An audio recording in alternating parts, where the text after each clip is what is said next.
ಎಲ್ಲರಿಗೂ ನಮಸ್ಕಾರ. S L Bhyrappa ಅವರ ಸಾರ್ಥ ಕಾದಂಬರಿಯನ್ನು ಮುಂದುವರಿಸೋಣ.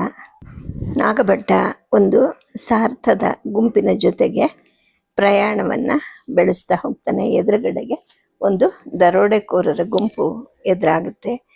ದರೋಡೆಕೋರರನ್ನು ಸಾರ್ಥದ ಗುಂಪಿನವರು ಮಣಿಸ್ತಾರೆ. ಆನಂತರ ಅವರು ಒಂದು ಬೌದ್ಧ ವಿಹಾರದ ಕಡೆಗೆ ಹೋಗ್ತಾರೆ.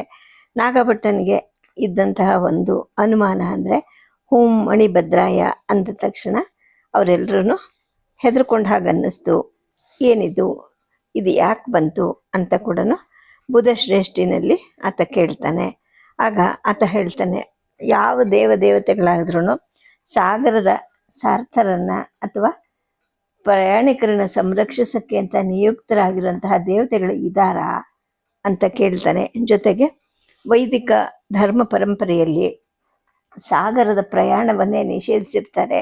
ಹಾಗಾಗಿ ಇನ್ನು ಅವರನ್ನು ಕಾಪಾಡುವಂತಹ ಯಕ್ಷಿಣಿಗಳು ಅಥವಾ ದೇವತೆಗಳು ಎಲ್ಲಿರ್ತಾರೆ ಅಂತ ಕೇಳ್ತಾರೆ. ಕಥೆಯನ್ನು ಮುಂದುವರಿಸೋಣ. ಗೌತಮ ಸೂತ್ರದಲ್ಲಿ ಬ್ರಾಹ್ಮಣನಿಗೆ ಸಮುದ್ರ ಪ್ರಯಾಣವನ್ನು ನಿಷೇಧಿಸಿರೋದನ್ನು ನಾನು ಓದಿದ್ದೆ. ಅದು ಇತರ ವರ್ಣಗಳಿಗೂ ಅನ್ವಯ ಆಗುತ್ತೆ ಅಂತ ಅಲ್ಲಿ ಹೇಳಿಲ್ಲ ಅನ್ನೋದು ಕೂಡ ನೆನಪಾಯಿತು. ಅದನ್ನು ಹೇಳಿದಾಗ ಶ್ರೇಷ್ಠಿಗಳು ಹೇಳಿದ್ರು, ಬ್ರಾಹ್ಮಣನೇ ಸರ್ವ ವರ್ಣಗಳಲ್ಲೂ ಶ್ರೇಷ್ಠ ಅಂತ ಹೇಳೋ ಗ್ರಂಥ ಸಮುದ್ರ ಪ್ರಯಾಣ ಬ್ರಾಹ್ಮಣನಿಗೆ ನಿಷಿದ್ಧ ಅಲ್ಲ ಅಂತ ಕಟ್ಟು ಮಾಡಿದ್ರೆ ಅವನ ಆದರ್ಶ ಇತರರಿಗೂ ಅನ್ವಯಿಸುತ್ತೆ ಅಲ್ವಾ? ಅವನಿಗೆ ನಿಷಿದ್ಧವಾದ ದೇವತೆಗಳು ಉಳಿಯೋದಾದರೂ ಹೇಗೆ, ಬೆಳೆಯೋದಾದರೂ ಹೇಗೆ ಅಂತಾರೆ. ಈ ಪ್ರಶ್ನೆಗೆ ನನಗೆ ಉತ್ತರ ಹೊಳೆಯೋದಿಲ್ಲ. ಕುದುರೆಗಳು 100 ಹೆಜ್ಜೆ ಸಾಗುತ್ತೆ. ಆನಂತರ ಅವ್ರು ಮಾತಾಡ್ತಾರೆ, ಸಂಪೂರ್ಣ ಬುದ್ಧ ಆಗೋಕ್ಕೆ ಮೊದಲು ಶ್ರಮಣದ ದೇವ ಹಲವು ಬೋಧಿಸತ್ವದ ಅವತಾರಗಳನ್ನು ಎತ್ತದ ಅಂತ ಶ್ರಮಣರು ನಂಬ್ತಾರೆ. ನಿಮಗೆ ಗೊತ್ತಿರಬಹುದು, ಒಂದ್ಸಲ ಒಬ್ಬ ಬೋಧಿಸತ್ವ 500 ಗಾಡಿಗಳ ಸಾರ್ಥದ ಮುಖ್ಯಸ್ಥನಾಗಿ ವ್ಯಾಪಾರ ಮಾಡಿದ ಕಥೆಯನ್ನು ಅವರು ಹೇಳ್ತಾರೆ. ಮತ್ತು ಇನ್ನೊಬ್ಬ ಹೊಣಗೇಡಿಯಾದ ಸಾರ್ಥವಾಹ ತನ್ನ 500 ಗಾಡಿಗಳ ಸಾರ್ಥವನ್ನು ಇದ್ರ ಜೊತೆಗೆ ಸೇರಿಸಿ ಒಯ್ಯೋ ಪ್ರಯತ್ನದಲ್ಲಿದ್ದ. ಆಗ ವಿವೇಕಿಯಾಗಿದ್ದ ಬೋಧಿಸತ್ವ ಹೇಳ್ತಾನೆ, ಅಷ್ಟು ದೊಡ್ಡ ಸಾರ್ಥ ಹೊರಟ್ರೆ ದಾರಿಯಲ್ಲಿ ನೀರು, ನಿಡಿ, ನೆರಳು, ಕಟ್ಟಿಗೆ, ತಂಗುದಾಣ, ಆಹಾರಕ್ಕೆ ಹೇಗೆ ತೊಂದರೆ ಆಗುತ್ತೆ ಅಂತ ಯೋಚಿಸಿ ತನ್ನ ಸಾರ್ಥವನ್ನು ಬೇರೆಯಾಗೆ ಇಟ್ಕೊಂಡ. ಇವನ ಮೇಲೆ ಪೈಪೋಟಿ ಮಾಡೋಕ್ಕೆ ಅಂತ ಬಂದ ಅವನನ್ನು ಮುಂದೆ ಹೋಗೋಕ್ಕೆ ಬಿಟ್ಟು ಪ್ರತಿಕೂಲ ಸ್ಥಿತಿಯಲ್ಲೂ ಕೂಡ ತನ್ನ ಸಾರ್ಥವನ್ನು ಗುರಿ ಮುಟ್ಟಿಸ್ದ ಅನ್ನೋ ಕಥೆಯನ್ನು ಹೇಳ್ತಾರೆ.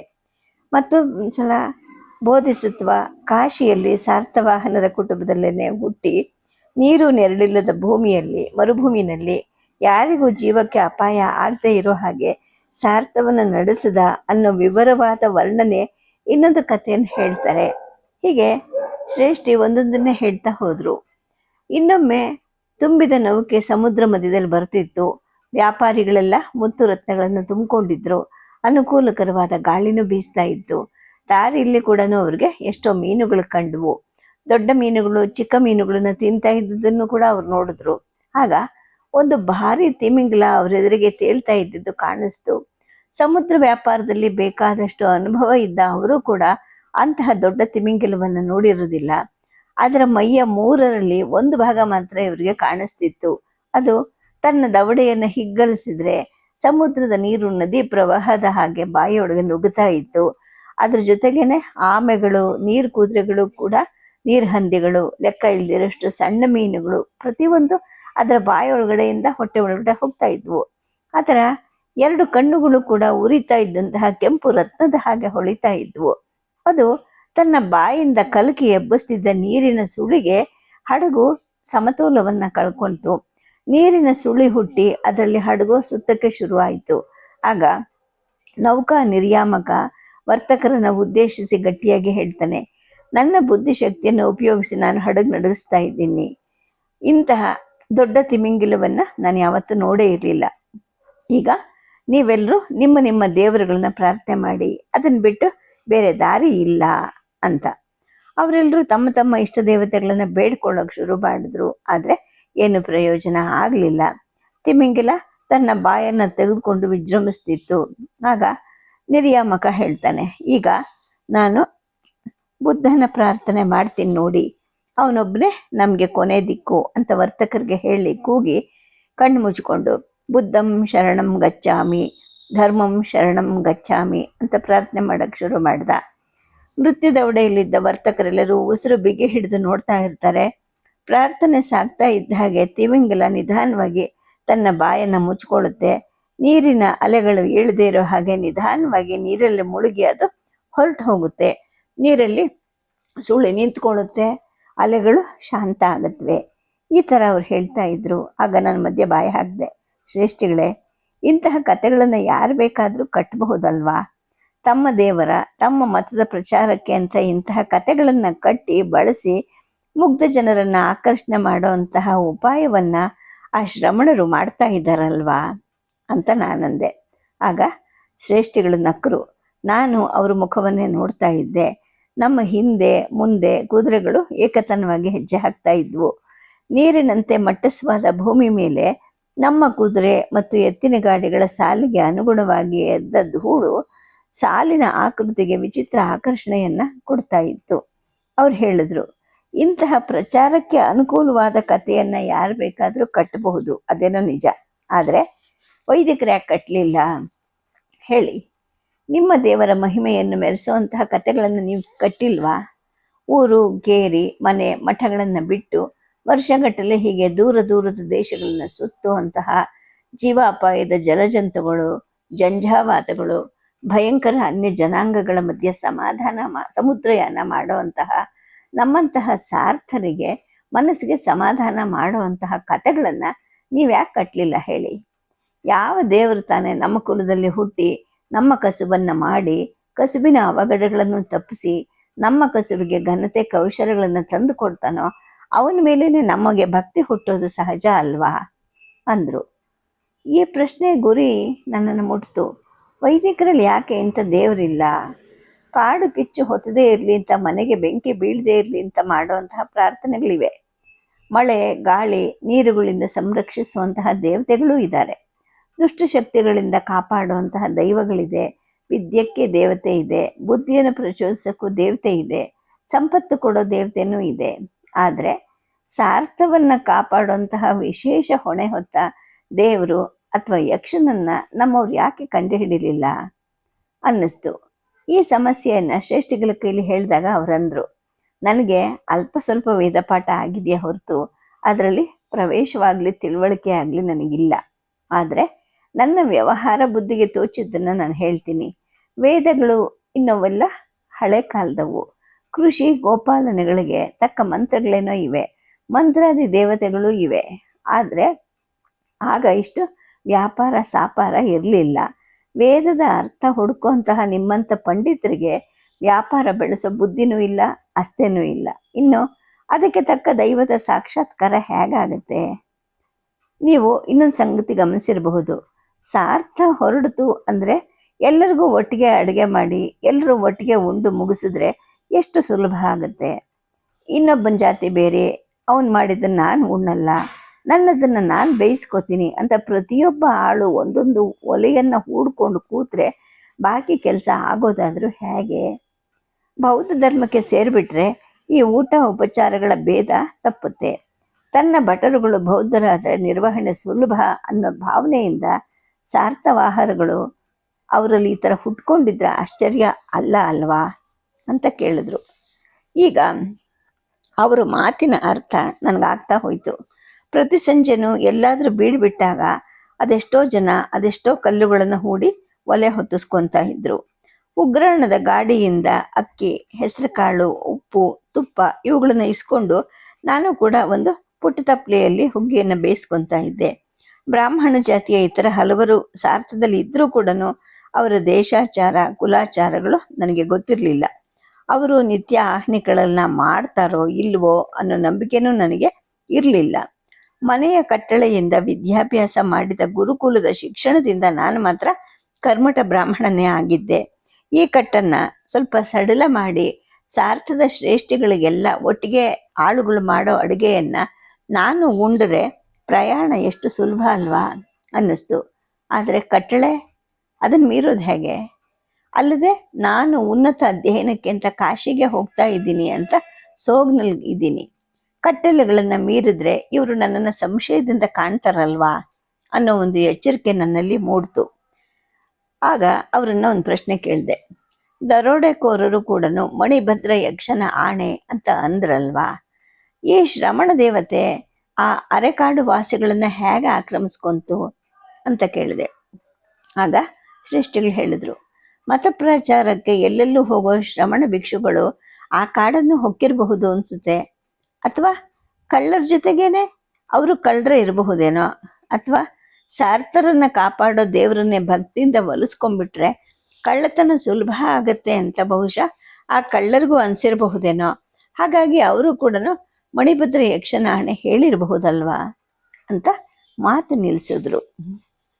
ಇನ್ನು ದಾರಿಯ ಬೇರೆ ಬೇರೆ ರಾಜ್ಯಗಳ ಮುಖ್ಯ ಊರುಗಳಲ್ಲಿ ವ್ಯಾಪಾರ ಆದಷ್ಟು ಸರಕುಗಳನ್ನು ಇಳಿಸೋದು, ತನ್ನ ಮುಂದಿನ ಪ್ರಯಾಣದಲ್ಲಿ ವ್ಯಾಪಾರ ಆಗುವಂತಹದ್ದು ಹಾಗೂ ಅಗ್ಗದಲ್ಲಿ ದೊರೆಯುವಂತಹ ಪದಾರ್ಥಗಳನ್ನು ಕೊಂಡ್ಕೊಳ್ತಾ ನಮ್ಮ ಈ ಸಾರ್ಥ ಮಥುರೆಯನ್ನು ತಲುಪೋ ಹೊತ್ತಿಗೆ 5 ಪಕ್ಷಗಳೇ ಆಗಿದ್ವು.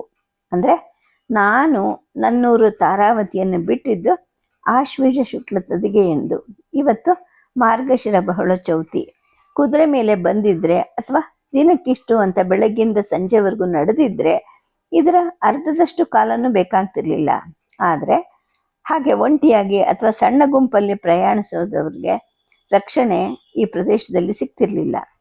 ರಾಜಕಾರ್ಯವನ್ನು ಹೊತ್ತ ಭಟರುಗಳಾದರೆ ಶಸ್ತ್ರಸನ್ನದ್ಧರಾಗಿ ಸಣ್ಣ ಗುಂಪಲ್ಲಿ ವೇಗವಾಗಿ ಕುದುರೆ ಮೇಲೆ ಹೋಗಬಹುದು.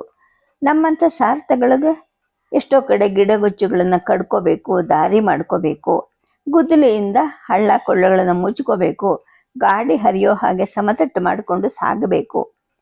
ಮಳೆಗಾಲ ಇಷ್ಟೊತ್ತಿಗಾಗಲೇ ಕಳೆದಿತ್ತು. ಹಾಗಾಗಿ ಮಹಾಪಥಗಳು ಕೂಡ ಕೊಚ್ಚಿ ಹೋಗಿದ್ವು. ಇನ್ನು ಸಾಧಾರಣ ಪಥಗಳಂತೂ ಹೇಳೋ ಹಾಗೆ ಇರಲಿಲ್ಲ. ನಮ್ಮ ಸಾರ್ಥ ಮಧುರೆಯಿಂದ ಗಾಂಧಾರದ ಪುಷ್ಕಲಾವತಿವರೆಗೂ ಹೋಗೋದ್ರಲ್ಲಿತ್ತು. ಪೂರ್ತಿ ಅದರ ಸಂಗಡನೆ ಹೋಗೋದು ನನ್ನ ಉದ್ದೇಶ ಪೂರ್ತಿಗೆ ಹೆಚ್ಚು ಅನುಕೂಲ ಆಗತ್ತೆ ಅಂತ ನಾನು ಅಂದ್ಕೊಂಡಿದ್ದೆ. ಆದರೆ ಕಾಶಿನಲ್ಲಿ ಉನ್ನತ ಅಧ್ಯಯನಕ್ಕೆ ಹೋಗ್ತಾ ಇದ್ದೀನಿ ಅನ್ನೋ ಸೋಗು ನಾನು ಹಾಕಿ ಈ ಸಾರ್ಥವನ್ನು ಸೇರಿಕೊಂಡಿದ್ದೆ. ನಾನು ಸೇರ್ಕೊಳ್ಳೋದೇನೋ ಆ ಮರುಕ ನನ್ನನ್ನು ಸೇರಿಸಿದ್ದ. ಈಗ ನಾನು ಕಾಶಿಗೆ ಹೋಗೋದಿಲ್ಲ, ನಿಮ್ಮ ಜೊತೆ ಬರ್ತೀನಿ ಅಂತಂದರೆ ಇವ್ರು ನನ್ನನ್ನು ಹೇಗೆ ನಂಬ್ತಾರೆ? ಮಥುರೆಯಲ್ಲಿ ನನ್ನನ್ನು ನಿಲ್ಲಿಸಿ ತಮ್ಮ ವಾಣಿಜ್ಯ ವ್ಯವಹಾರಗಳನ್ನು ಮುಗಿಸಿ ಅವರು ಮುಂದೆ ಪ್ರಯಾಣ ಮಾಡಿದ್ರು. ಮಥುರೆ ಅಂತಂದರೆ ಮಹಾಪಥಗಳು ಸಂಧಿಸುವಂತಹ ಒಂದು ದೊಡ್ಡ ವಾಣಿಜ್ಯ ಕೇಂದ್ರ. ಈ ಕಡೆ ಸಿಂಧು, ಆ ಕಡೆ ಗಾಂಧಾರದ ಕಡೆಗಳಿಂದ ಬರೋ ಸಾರ್ಥಗಳು ಮಥುರೆಯ ಮಾರ್ಗವಾಗಿ ಕೌಶಾಂಬಿ, ಕಾಶಿ, ಪಾಟಲಿಪುತ್ರ ರಾಜಗೃಹಗಳನ್ನು ಸಂಧಿಸಿ ಸಾಗರ ವ್ಯಾಪಾರದ ತಾಮ್ರಲಿಪ್ತಿಯನ್ನು ಮುಟ್ಟೋದು ಅಥವಾ ದಕ್ಷಿಣದ ಕಡೆಗೆ ಕವಲೊಡೆಯೋದು.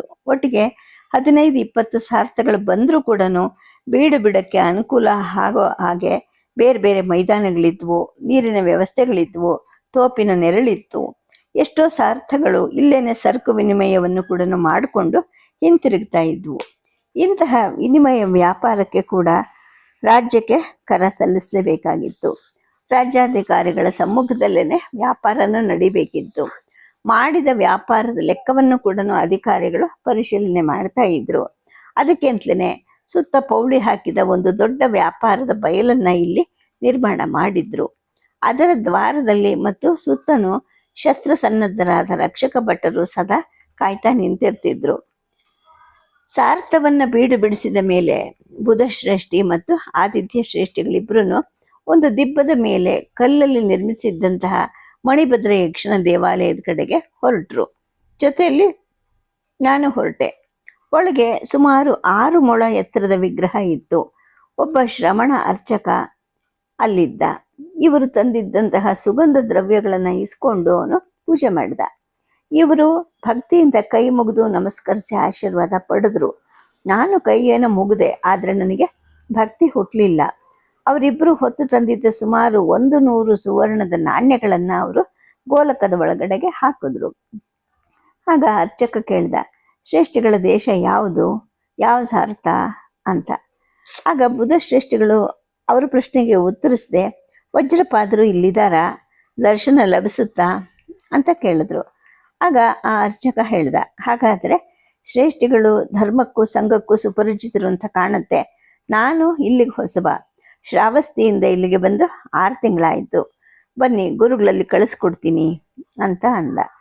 ದೇವಾಲಯದ ಹಿಂಭಾಗದಲ್ಲಿ ಕಸ ಗುಡಿಸ್ತಿದ್ದ ಒಬ್ಬ ತರುಣ ಶ್ರಮಣ ಭಿಕ್ಷುವನ್ನ ಈ ಅರ್ಚಕ ಕೂಗಿ ಕರೆದ. ಇವರನ್ನ ಆಚಾರ್ಯರು ಇರೋ ಹತ್ರಕ್ಕೆ ಕರ್ಕೊಂಡು ಹೋಗು, ಈ ಹೊತ್ತಲ್ಲಿ ಕಟ್ಟಡದ ಸ್ಥಾನದಲ್ಲಿ ಇರಬಹುದು ಅಂತ ಹೇಳ್ಬಿಟ್ಟು, ಶ್ರೇಷ್ಠಿಗಳೇ, ಇಲ್ಲಿಗೆ ಒಂದು ಕ್ರೋಶದಷ್ಟು ದೂರ ಆಗತ್ತೆ, ನಡೆಯಕ್ಕೆ ದಣಿವಾಗತ್ತೆ ಅನ್ನೋದಾದ್ರೆ ನಿಮ್ಮ ಕುದುರೆಗಳನ್ನ ತರಿಸಬಹುದು. ನಮ್ಮ ಭಿಕ್ಷು ಹೋಗ್ಬಿಟ್ಟು 3 ಕುದುರೆಗಳನ್ನು ತರೋ ಹಾಗೆ ನಿಮ್ಮ ಸಾರ್ಥದವ್ರಿಗೆ ಹೇಳ್ತಾರೆ ಅಂತ ಅಂದ್ರು. ಆಗ ಬುಧಶ್ರೇಷ್ಠಿಗಳು ಹೇಳಿದ್ರು, 1 ಕ್ರೋಶ ಹೆಚ್ಚಿನ ದೂರ ಏನೂ ಅಲ್ಲ, ಸನ್ಯಾಸಿಗಳನ್ನ ನೋಡೋಕ್ಕೆ ಹೋಗ್ಬೇಕಾದ್ರೆ ನಡ್ಕೊಂಡು ಹೋಗೋದೇ ಧರ್ಮ ಅಂತ ಅಂದ್ರು. ನದಿಯನ್ನ ಎಡಕ್ಕೆ ಬಿಟ್ಟು ನಾವು ದಿಬ್ಬದ ಕಡೆ ನಡೆಯಕ್ಕೆ ಪ್ರಾರಂಭ ಮಾಡಿದ್ವಿ. ಮಥುರಾ ನಗರಿ ನಮ್ಮ ಬೆನ್ನಿನ ಭಾಗಕ್ಕೆ ಉಳ್ಕೊಂತು. ನಗರ ಸಾಮೀಪ್ಯ ಮಾತ್ರದಿಂದಲ್ಲ, ಅದೊಂದು ಅಷ್ಟೊಂದು ಸಾರ್ಥಗಳು ಸಂಚರಿಸುವಂತಹ ಬೀಡು ಬಿಡುವ ಸ್ಥಳವೇ ಆಗಿದ್ದರಿಂದ ಮಥುರಾ ನಗರಿಯ ಸುತ್ತಮುತ್ತ ಮರಗಿಡಗಳು ವಿರಳವಾಗಿದ್ವು. ಎಲ್ಲೆಲ್ಲೂ ದನ, ಕರು, ಕುದುರೆ, ಆನೆಗಳನ್ನು ಕಟ್ಟಿದ್ದ ಗುರುತುಗಳಿದ್ವು. 3 ಗುಪ್ಪೆ ಕಲ್ಲುಗಳನ್ನು ಇಟ್ಕೊಂಡು ಅಡುಗೆ ಮಾಡ್ಕೊಂಡಿದ್ದ ಗುರುತುಗಳು ಕೂಡ ಕಾಣಿಸ್ತಿದ್ವು. ನಾವು ಹೋಗ್ತಾ ಇದ್ದ ದಾರಿಲಿ ಅಳತೆಗಲ್ಲುಗಳು, ಚಪ್ಪಡಿಗಲ್ಲುಗಳನ್ನು ತುಂಬಿದ್ದ 10 ಎತ್ತಿನ ಗಾಡಿಗಳು ಹೋಗ್ತಾ ಇದ್ವು. ಅವುಗಳ ಧೂಳನ್ನು ತಪ್ಪಿಸ್ಕೊಳ್ಳೋಕೆ ಅಂದ್ಬಿಟ್ಟು ನಾವು ಪಕ್ಕಕ್ಕೆ ಹೊರಳಿ ಸರಸರ ಹೆಜ್ಜೆ ಹಾಕಿ ಮುಂದೆ ಹೋದ್ವಿ. ಈ ಕಲ್ಲುಗಳನ್ನ ಚೈತ್ಯ ಕಟ್ಟೋ ಕೆಲಸಕ್ಕೆ ಸಾಗಿಸ್ತಾ ಇದ್ದಾರೆ ಅಂತ ನನಗೆ ಹೊಳೀತು. ದೂರದ ದಿಬ್ಬದ ಮೇಲೆ ಹದಿ ತೆಗೆದಿದ್ರು.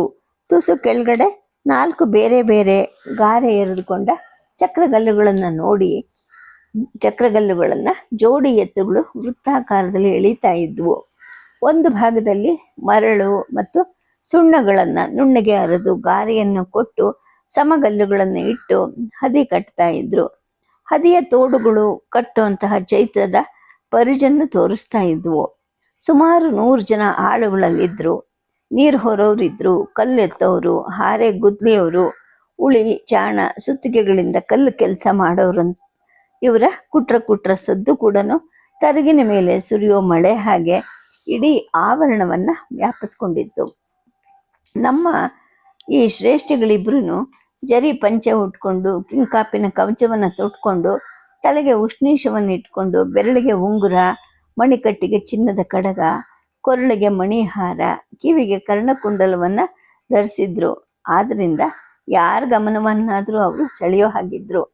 ಆಳುಗಳಲ್ಲಿ ಹಲವಾರು ಜನ ತಮ್ಮ ಕೆಲಸವನ್ನ ಬಿಟ್ಟು ಈ ಕಡೆ ನೋಡೋಕೆ ಪ್ರಾರಂಭ ಮಾಡಿದ್ರು.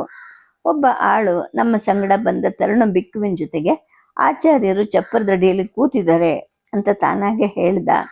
ನಮ್ಮ ಜೊತೆಗೆ ಬಿಕ್ಕು ಕಲ್ಲು ಚಪ್ಪಡಿಗಳನ್ನ ಬಳಸಿ ದಾಪುಗಾಲ ಹಾಕೊಂತ ಸರಸರನೆ ಮುಂದೆ ನಡೆದ.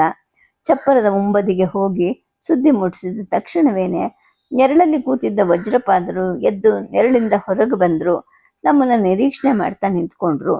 ಹತ್ರ ಹೋದ ತಕ್ಷಣ ನಮ್ಮ ಈ ಶ್ರೇಷ್ಠಿಗಳಿಬ್ಬರು ಬಾಗಿ ಅವರ ಪಾದ ಧೂಳಿಯನ್ನ ತೆಗೆದು ತಮ್ಮ ಉಷ್ಣೀಷಗಳಿಗೆ ಪ್ರೋಕ್ಷಿಸ್ಕೊಂಡ್ರು.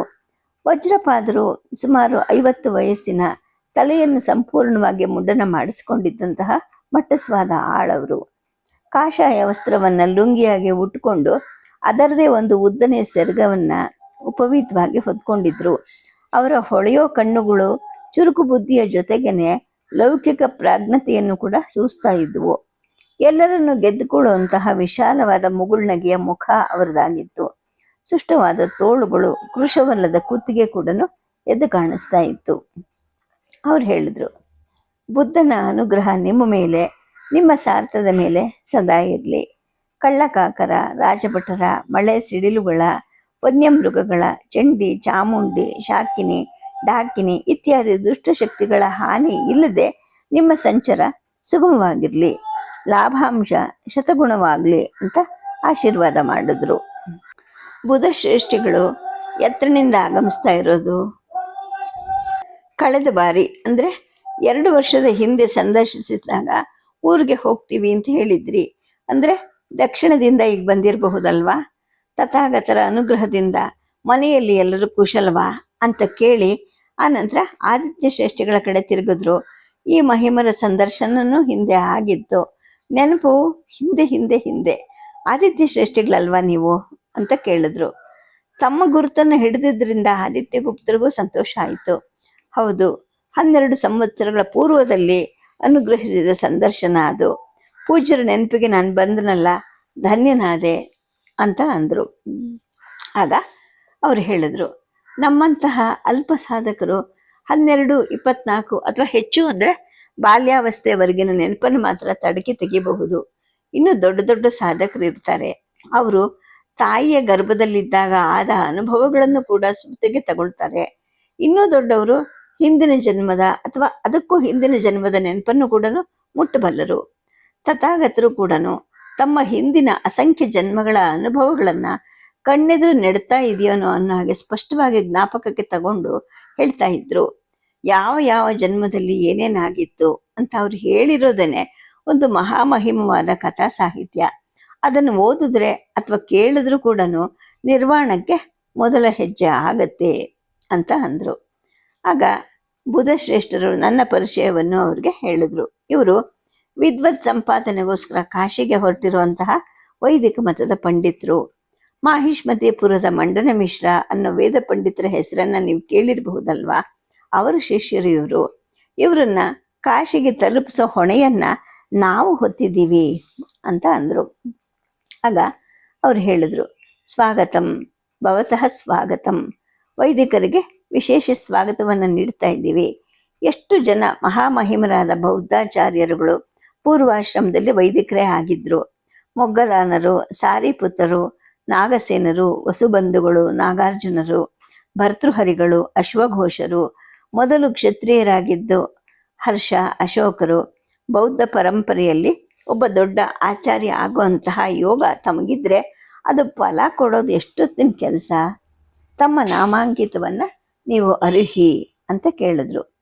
ನನಗೆ ಪ್ರವರ ಸಮೇತವಾಗಿ ಹೇಳುವಂತಹ ಅಭ್ಯಾಸ ಬಲ ಇದು ಗೊತ್ತಿತ್ತು. ಆದರೂ ಕೂಡ ಇದ್ದವ್ರ ಮುಂದೆ ಅದು ತಕ್ಕದ್ದಲ್ಲ ಅನಿಸಿ ನಾನು ಪ್ರವರವನ್ನು ಹೇಳಲಿಲ್ಲ. ನನ್ನ ಹೆಸರು ನಾಗಭಟ್ಟ ಅಂತ ಮಾತ್ರ ಹೇಳಿದೆ. ಆಗ ಅವ್ರು ಹೇಳಿದ್ರು, ನಾಗ ಅಂತ ಆರಂಭ ಆಗೋ ಹೆಸರುಗಳು ನಮ್ಮಲ್ಲಿ ಬೇಕಾದಷ್ಟಿವೆ. ಆಚಾರ್ಯ ನಾಗಾರ್ಜುನರದು ಒಂದು ದೊಡ್ಡ ಹೆಸರು. ಇನ್ನು ನಾಗಸೇನರು ಅಂತ ಹೇಳಿಬಿಟ್ಟು ಅವರು ನಮ್ಮೆಲ್ಲರನ್ನು ನೆರಳಲ್ಲಿ ಬಂದು ಕೂತ್ಕೊಳ್ಳಿ ಅಂತ ಹೇಳಿಬಿಟ್ಟು ಚಪ್ಪರದ ಒಳಗಡೆ ಕರ್ಕೊಂಡು ಹೋದರು. ಬಿದಿರಿನ ತಟ್ಟಿ ಮೇಲೆ ಹಾಸಿದ್ದ ಕಿರುಗಂಬಳಿಯ ಪೀಠಗಳನ್ನು ತೋರಿಸಿದ್ರು. ಈ ಮಹಾಮಹಿಮರಿಗೆ ಕುಡಿಯೋಕೆ ನೀರು ಕೊಡು ಅಂತ ನಮ್ಮನ್ನು ಕರ್ಕೊಂಡು ಬಂದ ತರುಣ ಭಿಕ್ಷುವಿಗೂ ಕೂಡ ಆಜ್ಞಾಪನೆ ಮಾಡಿದ್ರು. ಮಡಿಕೆ ನೀರು ತಣ್ಣಗಿತ್ತು. ನಮ್ಮ ಎದುರುಗಡೆ ಇದ್ದ ಮರದ ಮಣೆಯ ಆಸನದಲ್ಲಿ ಮಂಡಿಸಿದ ಮೇಲೆ ಹೇಗಿತ್ತು ಪ್ರವಾಸ ಅಂತ ಆತ್ಮೀಯವಾಗಿ ಕೇಳಿದ್ರು. ವತ್ಸ ದೇಶದಲ್ಲಿ ಬರ್ತಾ ಇರುವಾಗ ಒಂದು ರಾತ್ರಿ ನಡೆದ ದರೋಡೆಕೋರರ ದಾಳಿಯನ್ನು ಬಿಟ್ಟರೆ ಈ ಬಾರಿ ಯಾವ ಅವಘಡನೂ ಆಗಲಿಲ್ಲ ಅಂತ ಬುಧಗುಪ್ತರು ಆ ಘಟನೆಯನ್ನು ವರ್ಣಿಸಿದ್ರು. ತಾವೆಲ್ಲರೂ ಮಣಿಪದ್ಮೆ ಅಂತ ಗಟ್ಟಿಯಾಗಿ ಕೂಗ್ತಾ ತಿರುಗೇಟು ಹಾಕಿದ್ದನ್ನು ವಿವರಿಸ್ತಿದ್ರು.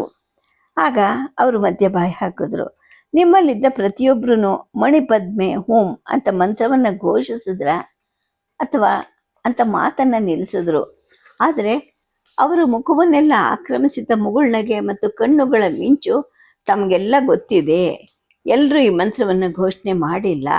ಎಲ್ಲರಿಗೂ ಅದು ತಿಳಿಲಿಲ್ಲ. ತಿಳಿದಿದ್ರೂ ಆ ಮಂತ್ರದಲ್ಲಿ ವಿಶ್ವಾಸ ಇರಲಿಲ್ಲ. ಪ್ರತಿಯೊಬ್ಬರಿಗೂ ವಿಶ್ವಾಸ ಇದ್ದು ಏಕಪ್ರಕಾರವಾಗಿ ಘೋಷಣೆ ಮಾಡಿದರೆ ದರೋಡೆಕೋರರಿಗೆ ಆ ಮಟ್ಟದ ಹಲ್ಲೆ ಮಾಡೋದು ಕೂಡ ಸಾಧ್ಯ ಆಗ್ತಿರ್ಲಿಲ್ಲ. ಮಂತ್ರ ಮಹಿಮೆಯೇನೆ ದೂರದಿಂದಲೇ ಅವರನ್ನು ಹಿಂದಕ್ಕೆ ತಳ್ಳಿ ಬಿಡ್ತಿತ್ತು ಅನ್ನೋ ಒಂದು ಅರ್ಥ ತರಂಗಗಳನ್ನು ಅವರು ತಮ್ಮ ಮುಗುಳ್ನಗೆಯಲ್ಲೇ ವ್ಯಕ್ತಪಡಿಸ್ತಾ ಇದ್ರು. ಆನಂತರ ಅವರು ವ್ಯಾಪಾರದ ಏರಿಳಿತಗಳನ್ನು ವಿಚಾರಿಸಿದ್ರು. ಯಾವ ಯಾವ ರಾಜ್ಯಗಳಲ್ಲಿ ಸುಸ್ಥಿತಿ ಅಥವಾ ದುಸ್ಥಿತಿಗಳಿವೆ, ವ್ಯಾಪಾರ ಕ್ಷೇಮವಾಗಿ ನಡಿಬಹುದಾ, ಯಾವ ಯಾವ ರಾಜರು ಕರ ಸಂಗ್ರಹಕ್ಕೆ ಅಂತ ಸೈನ್ಯವನ್ನೆಲ್ಲ ವ್ಯಯಿಸಿ ಬರಿಗೈಯವರಾಗಿದ್ದಾರೆ, ಅಂತಹ ಕಡೆ ಯಾವ ವ್ಯಾಪಾರನೂ ಆಗೋದಿಲ್ಲ. ಜೊತೆಗೆ ಸಾರ್ಥಗಳಿಂದಲೇ ನ್ಯಾಯವಾದ ಲೆಕ್ಕಕ್ಕಿಂತ ಹೆಚ್ಚು ಅಥವಾ ಭಂಡಕರವನ್ನು ಆಗ್ರಹಿಸಿ ದೋಚಿ ಕಳಿಸ್ತಾರೆ. ಈ ಥರ ಕಷ್ಟ ಸುಖಗಳನ್ನೆಲ್ಲ ಅವರು ಹೇಳ್ತಾ ಹೋದರು. ಸುಸ್ಥಿತಿ ಇಲ್ಲದೆ ಸುಭಿಕ್ಷೆ ಹೇಗೆ ಸಾಧ್ಯ ಆಗುತ್ತೆ ಅಂದರು. ನಮ್ಮ ಶ್ರೇಷ್ಠಿಗಳು ಆ ಶ್ರುತಿಯಲ್ಲೇ ತಮ್ಮ ವ್ಯಾಪಾರದ ಕಷ್ಟ ಸುಖಗಳನ್ನು ಯಾವ ಯಾವ ರಾಜ್ಯಗಳಲ್ಲಿ ಯಾವ ಯಾವ ಸ್ಥಿತಿಗಳಿದೆ ಅನ್ನೋದನ್ನೆಲ್ಲವನ್ನು ವ್ಯಾಪಾರದ ಉದಾಹರಣೆಗಳ ಜೊತೆಗೆ ವಿವರಿಸತೊಡಗಿದ್ರು. ಇಷ್ಟೆಲ್ಲ ಉನ್ನತ ವಲಯದ ಮಾತುಗಳನ್ನು ಅವರು ಬರೀ ನನ್ನೆದುರಿಗೆ ಇದುವರೆಗೂ ಆಡಿದ್ದೇ ಇಲ್ಲ. ಅಂದರೆ ತಮ್ಮ ಅನುಭವದಿಂದಲೇ ಅವರು ಹೀಗೆ ಮಾತಾಡ್ತಾ ಇದ್ದಾರೆ ಅಂತ ನನಗೆ ಅರ್ಥ ಆಯಿತು. ಮಾತಿನ ಓಗ ಬೆಳೆದು ಅವರು ನನ್ನ ಎದುರಿಗೆ ಇವೆಲ್ಲ ಈಗ ಮಾತಾಡ್ತಾ ಇದ್ರು. ನನ್ನನ್ನು ಹೊರಗೆ ಕಳಿಸಬಹುದಾಗಿತ್ತು, ಅದಕ್ಕೆ ಯಾವ ತಡೆನೂ ಇರಲಿಲ್ಲ. ಅಥವಾ ನಾನು ಕೂಡ ಶ್ರೇಷ್ಠ ದ್ವಯರಲ್ಲಿ ಒಬ್ಬ, ಅವರ ಅಂತರಂಗಕ್ಕೆ ಸೇರಿದವನು ಅಂತ ಈ ಭಿಕ್ಷುಗಳು ಭಾವಿಸ್ಕೊಂಡು ಮಾತು ಪ್ರಾರಂಭಿಸಿದ್ದಾರೆ. ಆ ಲಹರಿಯಲ್ಲೇನೆ ಇವರು ಸೇರಿ ಹೋಗಿದ್ದಾರೆ ಅಂತ ನಾನು ಅರ್ಥ ಮಾಡಿಕೊಂಡೆ. ನಾನು ಮಾತ್ರ ಎಲ್ಲೂ ಸ್ವಲ್ಪನೂ ಬಾಯಿ ತೆಗಿಲಿಲ್ಲ. ನಮ್ಮ ಅಮರುಕ ಮಹಾರಾಜ ಆರಂಭಿಸುವಂತಹ ಸಾರ್ಥಕ್ಕೆ ಈಗ ಇಲ್ಲಿ ನನಗೆ ಲಭಿಸ್ತಾ ಇರೋ ತಿಳುವಳಿಕೆ ಅತ್ಯಂತ ಸಹಾಯಕವಾದದ್ದು. ಇದು ಬೇರೆಯವರಿಂದ ಸುಲಭವಾಗಿ ಸಂಪಾದಿಸಬಲ್ಲಂತಹ ತಿಳುವಳಿಕೆ ಅಲ್ಲವೇ ಅಲ್ಲ ಅನ್ನೋ ಒಂದು ಅರಿವಿನಿಂದಲೇ ನಾನು ಸಂತೋಷಗೊಂಡು ಅವ್ರ ಮಾತನ್ನ ಕೇಳ್ತಾ ಇದ್ದೆ. ವಜ್ರಪಾದ ಭಿಕ್ಕುಗಳಿಗೆ ಮಥುರೆಯನ್ನು ಸೇರಿದ ಆ ಉತ್ತರ ಭಾಗವನ್ನು ಆಳ್ತಿದ್ದಂತಹ ಗುರ್ಜರರು ಅಥವಾ ಪ್ರತಿಹಾರರ ಬಗೆಗೆ ಸಹಾನುಭೂತಿ ಇರಲಿಲ್ಲ. ಸಾಮ್ರಾಜ್ಯವನ್ನು ವಿಸ್ತರಿಸೋದು, ಸೈನ್ಯ ಬಲವನ್ನು ವರ್ಧಿಸುವಂತಹ ಆಕಾಂಕ್ಷೆ ಇರುವಂತಹ ರಾಜರ ಕರಭಾರದಲ್ಲಿ ವಾಣಿಜ್ಯ ಸುಖವಾಗಿರೋಕ್ಕೆ ಹೇಗೆ ಸಾಧ್ಯ? ಆ ಕಡೆ ವಾಯುವ್ಯ ದೇಶದ ಆಚೆ, ಈ ಕಡೆ ಪೂರ್ವದ ಪಾಲ ಸಾಮ್ರಾಜ್ಯಕ್ಕೂ ನಡುವಣ ಇರುವ ವಿಸ್ತಾರ ಎಲ್ಲನೂ ನಮ್ಮದೇನೆ. ಮಹಾಪಥಗಳೆಲ್ಲ ನಮ್ಮ ಸಾಮ್ರಾಜ್ಯದ ಮುಖಾಂತರವೇ ಹೋಗಬೇಕು. ನಾವು ಎಷ್ಟು ಕರುವನ್ನು ಹಾಕಿದ್ರೂ ಸಾರ್ಥಗಳು ಕೊಡಲೇಬೇಕು ಅನ್ನೋದು ಅವರ ಲೆಕ್ಕಾಚಾರ ಆಗಿತ್ತು ಅಂತೇಳಿ ಮಾತು ನಿಲ್ಲಿಸಿದ್ರು ಭಿಕ್ಕುಗಳು. ಹಾಗೇನೆ ಮಾತು ಈ ಗುರ್ಜರ ಪ್ರತಿಹಾರರಿಗೆ ಪ್ರತಿಸ್ಪರ್ಧಿಯಾಗಿ ದಕ್ಷಿಣದಲ್ಲಿ ಪ್ರಬಲರಾಗಿರುವಂತಹ ರಾಷ್ಟ್ರಕೂಟರ ಕಡೆಗೂ ಕೂಡ ತಿರುಗಿತು. ವಾಣಿಜ್ಯದ ಕಷ್ಟ ಸುಖ ಇವರಿಗೆ ಗೊತ್ತಿದೆ. ಇವರು ಸಮುದ್ರ ಮಾರ್ಗ ಸಾರ್ಥಗಳಿಗೂ ಕೂಡ ಪ್ರೋತ್ಸಾಹ ಕೊಡ್ತಾರೆ. ಸಮುದ್ರ ತಟದಲ್ಲಿ ರೇವುಗಳನ್ನು ಕಟ್ತಾ ಇದ್ದಾರೆ ಅಂತ ಕೂಡ ಭಿಕ್ಕುಗಳು ಶ್ರೇಷ್ಠಿಗಳಿಗೆ ಹೇಳಿದ್ರು.